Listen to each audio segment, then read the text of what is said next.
ఓం గంగణపతే నమ ఐం సరస్వత్యై నమ గాయత్రీ పరంబికాయ నమ దుమ్ దుర్గాయ నమ క్లీం క్లీం మహాకాళికాయ నమ ఓం నమ శివాయ శివాయ గురవే నమ యా దేవీ సర్వభూతేషు మాతృరూపేణ సంస్థితాః నమస్తస్యై నమస్తస్యై నమస్తస్యై నమో నమః క్లీం కృష్ణాయ గోవిందాయ గోపీచంద్రవల్లభాయ శ్రీకృష్ణ పరబ్రహ్మణే నమో నమః శ్రీరామ జయ రామ జయ జయ రామ రామాయ హరి మర్కట మర్కటాయ శ్రీరామదూతాయ నమో నమః దుమ్ దుర్గాయ నమో నమః క్లీం మహాకాళికాయ నమ ధ్రాన్ దత్తాత్రేయాయ. యూట్యూబ్ ప్రేక్షకులకు అందరికీ నమస్కారం అండి. నేను జ్యోతిషం వాస్తు సిద్ధాంతిని పాలపర్తి గురునాథ్ శర్మ. జ్యోతిషం వాస్తు సిద్ధాంతిని మీకంతా కూడా ఈ యొక్క గోచారీత్యా గ్రహాల యొక్క ప్రభావం అంతా కూడా ఎటువంటి గ్రహస్థితి అంతా కూడా మేషాది ద్వాదశ రాశుల వాళ్ళకి ప్రభావం చూపిస్తుంది. మాస ఫలితాల్లో భాగంగా మే నెల మాస ఫలితాలంతా కూడా విశ్లేషణ చేయడానికి మీకంతా కూడా సంపూర్ణంగా విశ్లేషణ చేసి పరిష్కారం చెప్పడం జరుగుతుంది. మే నెల మాసంలో ప్రధానంగా చూసుకుంటే ఈ గ్రహస్థితి అంతా కూడా గోచారీత్యా ఈ రకంగా ఉంది. గోచార చక్ర ప్రకారంగా గ్రహస్థితి అంతా కూడా ఈ రకంగా ఉంది. ప్రధానంగా చూసుకుంటే గోచార చక్ర ప్రకారంగా మే నెల మాసంలో గ్రహస్థితి ఈ రకంగా ఉంది. గోచార చక్ర వశాత్తు చూసుకుంటే శనీశ్వరుడు అంతా కూడా మీనరాశిలో సంచారం చేస్తున్నారు. ప్రధానంగా ఈ యొక్క అంగారకుడు అంతా కూడా మే నెల మాసంలో 12వ తారీఖు రోజున మనకంతా కూడా మేషరాశిలో సంచారం చేయడం, బుధాదిత్య యోగంలో అంతా కూడా మార్పు జరుగుతుంది. ప్రధానంగా అంతా కూడా సూర్యమంగళ యోగం అనేది జరగడం జరుగుతుంది. ప్రధానంగా చూసుకుంటే ఇక్కడ సూర్య భగవానుడు అంతా కూడా మే నెల మాసంలో 14, 15 తారీఖులు అంతా కూడా ఇక్కడ వృషభ రాశిలో సంచారం జరుగుతుంది. ప్రధానంగా ఇక్కడ బృహస్పతి సంచారం అంతా కూడా మిథున రాశిలో సంచారం చేయడం, శుక్రుడు అంతా కూడా మే నెల మాసంలో 15వ తారీఖు తర్వాత మిథున రాశిలో సంచారం చేయడం జరుగుతుంది. శుక్రుడు బృహస్పతి కలయిక అనేది జరుగుతుంది. రాహు యొక్క సంచారం అంతా కూడా చూసుకుంటే ఈ యొక్క పెద్దగా మార్పు లేదు. ఈ యొక్క కుంభరాశిలో సంచారం చేస్తున్నారు రాహు గ్రహం అంతా కూడా. కేతు గ్రహం అంతా కూడా సింహరాశిలో సంచారం జరుగుతుంది. గోచారీత్యా గ్రహస్థితి ఈ రకంగా ఉంది కావున ప్రధానంగా అంగారకుడు మార్పు జరుగుతుంది. 45 రోజుల తర్వాత అంగారకుడు మార్పు అంతా కూడా స్వచ్ఛత్రంలో సంచారం చేయడం అనేది విశేషమైన ఫలితాలుగా చెప్పడం జరుగుతుంది. ఈ యొక్క గ్రహస్థితి అంతా కూడా ఈ రకంగా ఉంది కావున వృషభ రాశిలో అంతా కూడా ఈ యొక్క సూర్య భగవానుడు సంచారం చేసిన తర్వాత ఇటువంటి గ్రహస్థితి అంతా కూడా మేషాది ద్వాదశ రాశుల వాళ్ళకి ఫలితాలంతా కూడా జరుగుతుంది. ప్రధానంగా మే నెల 14వ తారీఖు తర్వాత నుంచి రాజయోగాలు పట్టబోతున్న రాశులు ఏంటి, ఆకస్మికంగా ధనయోగ ప్రాప్తి రావాలన్న విశేషమైన ఫలితాలు పొందడానికి ఎటువంటి దేవతనంతా కూడా ఆరాధన చేయాలి, ఏ దేవత ఆరాధన చేయడం వల్ల శీఘ్ర ఫలితాలు పొందుతారు. మే నెల మాసంలో ప్రధానంగా మేషాది ద్వాదశ రాశి వాళ్ళు హనుమత్ జయంతి అనేది మనకి వైశాఖ మాసంలో కృష్ణపక్షంలో దశమి తిథి రోజునంతా కూడా సంభవిస్తుంది. మే 12వ తారీఖు రావడం చాలా విశేషంగా చెప్పడం జరుగుతుంది. ఆ రోజున మీరంతా కూడా ఆంజనేయ స్వామి వారి దేవాలయంలో పుణ్యక్షేత్రంలో కానీ దేవాలయంలో కానీ ఆంజనేయ స్వామి వారి దేవాలయంలో విశేషంగా సింధూర అభిషేకాది కార్యక్రమాలు ఆచరించుకోవడం, ప్రధానంగా అప్పాలమాల కానీ స్వామివారికి ప్రీతికరంగా మాస చక్రాలు అని చెప్పేసి అంటారు, వడమాలలు కానీ ఈ యొక్క గారెల మాలలు కానీ స్వామివారికి సమర్పించడం వల్ల, నాగవల్లి దళార్చన పూజ చేయడం వల్ల విశేషమైన ఫలితాలు పొందుతారు. గ్రహస్థితి ఎవరి జాతకంలో కనుక అర్ధాష్టమ శని, అష్టమ శని, చతుర్థ శని అంతా కూడా అష్టమ శని అంతా కూడా ప్రభావం అనేది చూపిస్తుందో ఈ గోచార చక్ర ప్రకారంగా ఆ శనీశ్వర గ్రహ దోష నివారణార్థం ఆంజనేయ స్వామి వారి ఆరాధన చేయడం వల్ల శీఘ్ర ఫలితాలు పొందుతారని చెప్పేసి విశ్లేషణ చేయడం జరుగుతుంది. ఆంజనేయ స్వామి వారికి విశేషంగా పసుపు రంగు పూలతోటి ఆరాధన చేయడం వల్ల అఖండమైన రాజయోగ ప్రాప్తి కలుగుతుంది, ధనధాన్యాది సమృద్ధి కలుగుతుంది, సకల గ్రహ దోష నివారణ అవడానికి ఆస్కారం ఉంటుంది. ప్రతినిత్యం కూడా మన్య సూక్త పారాయణం చేయించడం తద్వారా రాజయోగ ప్రాప్తి రావడానికి ఆస్కారం ఉంటుంది. ప్రధానంగా చూసుకుంటే హనుమతారథంలో భాగంగా సుందరాకాండ పారాయణం చేయించడం ఆంజనేయ స్వామి వారికి చాలా ప్రీతికరమైంది కావున ఎవరైతే కనుక శ్రీరామ జపాన్ని ఆచరిస్తూ సుందరాకాండాన్ని అంతా కూడా పారాయణం చేయిస్తూ ఉంటారు అఖండమైన రాజయోగ ప్రాప్తి రావడానికి. ఈ మాసంలో అంతా కూడా ఈ యొక్క సూర్యగ్రహం అంతా కూడా మార్పు చెందిన తర్వాత, రవిగ్రహం మార్పు చెందిన తర్వాత విశేషమైన ఫలితాలు పొందడానికి ఆస్కారం ఉంటుంది. ధనధాన్యాది సమృద్ధి కలగడానికి విశేషంగా జాతకరీత్యా ఉన్న గ్రహ దోషాలు నివారణ చేసుకోవడానికి ప్రయత్నించండి. గోచార చక్రంలో మీకంతా కూడా చూసుకుంటే కాలసర్ప యోగంలో గ్రహస్థితి అంతా కూడా స్తంభంలో ఉంది, కాలసర్ప దోషంలో అంతా కూడా స్తంభంలో ఉంది కావున స్వల్పంగా మిశ్రమైన ఫలితాలు రావడానికి ఆస్కారం ఉంటుంది. శ్రమతో కూడిన సంపాదన పెరుగుతుంది. ప్రధానంగా చూసుకుంటే ఇక్కడ అంగారకుడు శనీశ్వరుడు కలిగి జరిగింది కాబట్టి స్వల్పంగా మనస్పర్ధలు రావడం కానీ, చిన్న చిన్న చికాకులు జరగడం కానీ, ఈ గ్రహస్థితి అంతా కూడా మారిన తర్వాత మీకంతా కూడా మనశ్శాంతమైన జీవితం కలగడానికి కానీ ఆస్కారం ఉంటుంది. మాట పట్టింపు అనేది పెరగడం కానీ జరుగుతూ ఉంటుంది. ప్రధానంగా చూసుకుంటే కోప ఆవేశాలకు అంతా కూడా స్థానం ఇవ్వడానికి అవకాశం ఉంటుంది. ఇతరులతో మాట పట్టింపు, మాట మాట వివాదం పెరగడం కానీ, చిన్న మాటకంతా కూడా మనస్పర్ధలు రావడం కానీ ఇట్లాంటివి జరుగుతూ ఉంటాయి.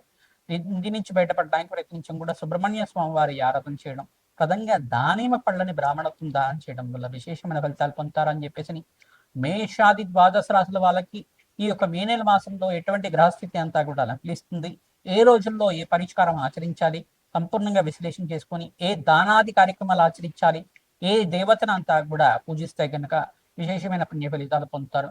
ప్రధానంగా ఏ గ్రహానికంతా కూడా శాంతి పూజలు ఆచరించాలి, ఏ గ్రహస్థితి అంతా కూడా మీకు అనుకూలతగా ఉంది, అనుకూలంగా లేదు అనేది విశ్లేషణ చేసి మీకు పరిష్కారం చెప్పడం జరుగుతుంది. వీడియో అంతా కూడా చూడండి, సంపూర్ణంగా మీకు విశ్లేషణ చేసి పరిష్కారం చెప్తాం. ఈ పరిష్కారాన్ని ఆచరిస్తే కనుక ఖచ్చితంగా మీకు ఆకస్మికంగా ధనయోగ ప్రాప్తి రావడానికి ఆస్కారం ఉంటుంది. శ్రీమాత్రే నమః. కన్యా రాశి జాతకులకి మే నెల మాసంలో గ్రహస్థితి అనుకూలించాలంటే ఎటువంటి దానాది కార్యక్రమాలు ఆచరించుకోవాలి, ఏ గ్రహాలంతా కూడా అనుకూలిస్తుంది అనేది విశ్లేషణ చేయడం జరుగుతుంది. కన్యా రాశి జాతకులకి ప్రధానమైన దోషం ఏంటంటే సప్తమ స్థానంలో ఈ యొక్క శనీశ్వరుడు సంచారం చేయడం, సప్తమ దృష్టి అంతా కూడా రాశి మీద పడుతుంది. శనీశ్వర గ్రహ దోష నివారణార్థం ప్రత్యేకంగా కూడా వెంకటేశ్వర స్వామి వారికి తులసి మాలను సమర్పించడం, ఈ యొక్క పసుపుతో అభిషేకం చేయించడం, గంధంతో అభిషేకం చేయించడం వల్ల ఈ యొక్క గ్రహదోష నివారణ నుంచి బయటపడడానికి ఆస్కారం ఉంటుంది. ప్రతినిత్యం కూడా తామర పూలతో మహాలక్ష్మీదేవి ఆరాధన చేయడం వల్ల అఖండ ఐశ్వర్య సంపదలంతా కూడా, సిరి సంపద అంతా కూడా లభించడానికి ఆస్కారం ఉంటుంది. బంధుమిత్రుల యొక్క సహాయ సహకారాలు లభిస్తూ ఉంటాయి. దూర ప్రయాణాలు చేయడం వల్ల లాభాలు గణిస్తుంటారు. శ్రమ అధికంగా ఉంటుంది, శ్రమతో కూడిన సంపాదన పెరుగుతుంది. ఆకస్మిక ధనయోగ ప్రాప్తి కూడా యోగకరంగా ఉంటుంది. మాసాంతంలో ప్రధానంగా 18, 27 తారీఖు, 28 తారీఖు లోపల మీకు అంతా కూడా మంచి శుభవార్త వినడానికి ఆస్కారం ఉంటుంది. నూతన వ్యాపారంలో పెట్టుబడి పెట్టుకోవడానికి ప్రయత్నాలు చేస్తుంటారు. దూర ప్రయాణాలు చేయడం వల్ల మీకు పుణ్యక్షేత్ర దర్శనాల వల్ల అఖండ లాభాలు గణించడానికి ఆస్కారం ఉంటుంది. ప్రధానంగా నూతన వ్యక్తుల పరిచయం వల్ల కూడా వ్యాపారంలో లాభాలు గణించడం కానీ, ప్రధానంగా మీకంతా కూడా నూతన వ్యక్తుల పరిచయం మాత్రం చేతనే మీకంతా కూడా నూతన ఉద్యోగాలు కూడా లభించడం కానీ జరుగుతూ ఉంటుంది. తద్వారా మీరంతా కూడా ఇటువంటి పరిష్కారాన్ని ఆచరిస్తూ ఉండండి. అఖండమైన శుభమైన ఫలితాలు పొందడానికి ఆస్కారం ఉంటుంది. ప్రధానంగా చూసుకుంటే శుక్రుడు, బృహస్పతి కలిగిదంతా కూడా మిథున రాశిలో సంచారం జరుగుతుంది.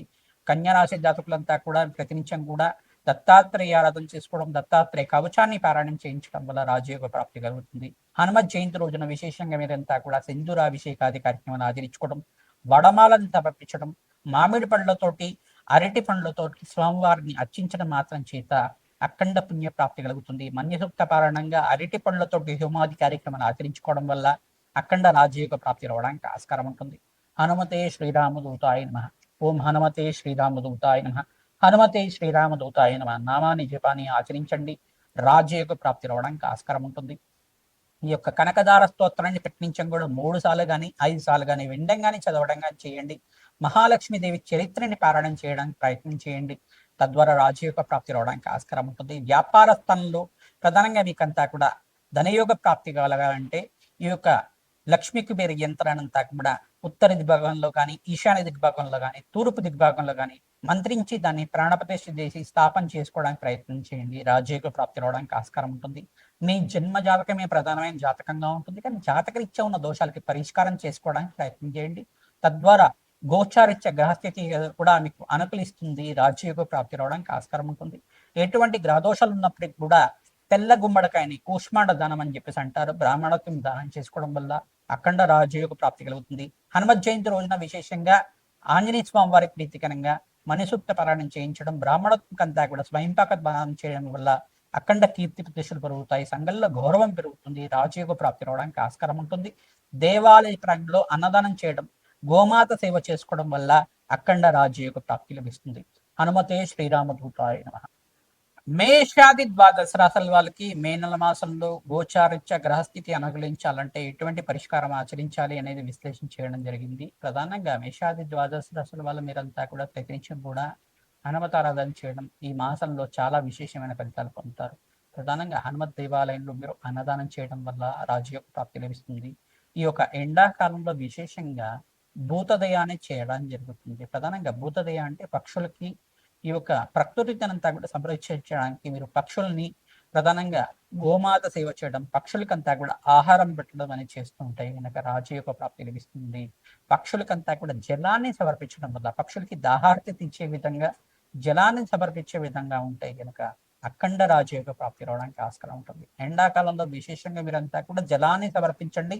చిన్న చిన్న పక్షులకంతా కూడా పిచ్చుకలకు కానీ, చిలుకలకు కానీ, పావురాలకైనా కానీ జలాన్ని సమర్పించడానికి ప్రయత్నం చేయండి. ఏదైనా ఆహారం కింద మీరు చేతితోటి పెట్టడానికి ప్రయత్నం చేయండి. మీరంతా కూడా రావి చెట్టు, వేప చెట్టు దగ్గర ప్రతినిత్యం కూడా అఖండ దీపారాధన చేయడం, దేవి కటకమల స్తోత్రాన్ని పఠనం చేసుకోవడం, మన్యసూక్త పారాయణం చేయించడం వల్ల రాజయోగ ప్రాప్తి కలుగుతుంది.